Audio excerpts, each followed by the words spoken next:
Hey guys, welcome back. నేను మీ వెంకట్. ఈ వీడియోలో మనం విండోస్ ల్యాప్టాప్ లో మీరు ప్రీవియస్ గా కనెక్ట్ అయిన వైఫై పాస్వర్డ్ ని ఎలా చూడాలో స్టెప్ బై స్టెప్ చూద్దాం. మీరు వైఫై పాస్వర్డ్ ని మర్చిపోయినా లేదా న్యూ డివైస్ కి కనెక్ట్ చేయాలని అనుకుంటున్నా ఈ మెథడ్ మీకు యూస్ఫుల్ గా ఉంటుంది. స్మాల్ డిస్క్లైమర్ ఏంటంటే ఈ మెథడ్ మీ ఓన్ సిస్టమ్స్ లో లేదా పర్మిషన్ ఉన్న సిస్టమ్స్ లో మాత్రమే యూజ్ చేయండి. ఫస్ట్ విండోస్ సెర్చ్ ఓపెన్ చేసి cmd అని టైప్ చేయండి.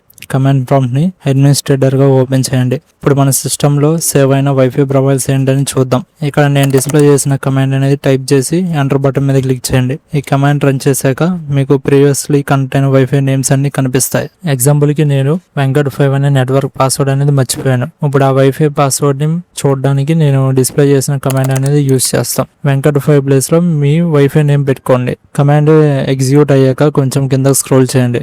సెక్యూరిటీ సెట్టింగ్స్ సెక్షన్ లో కీ కంటెంట్ అనే ఆప్షన్ ఉంటుంది. అక్కడ కనిపించే టెక్స్ట్ మీ వైఫై పాస్వర్డ్. చాలా మంది అడుగుతా ఉంటారు విండోస్ కి పాస్వర్డ్ ఎలా తెలుసని. సింపుల్ ఆన్సర్ ఏంటంటే మీరు ఒక్కసారి వైఫై కి కనెక్ట్ అయ్యాక విండోస్ ఆ క్రెడెన్షియల్స్ ని లోకల్ గా సేవ్ చేసుకుంటుంది. కాబట్టి ఫ్యూచర్ లో ఆటోమేటిక్ గా కనెక్ట్ అవ్వగలుగుతుంది. ఈ వీడియో యూస్ఫుల్ అనిపిస్తే లైక్ చేయండి. Cyber security and technology interest ఉంటే మన ఛానల్ ని సబ్స్క్రైబ్ చేసుకోండి. నేను వెంకట్, మళ్ళీ నెక్స్ట్ వీడియోలో కలుద్దాం.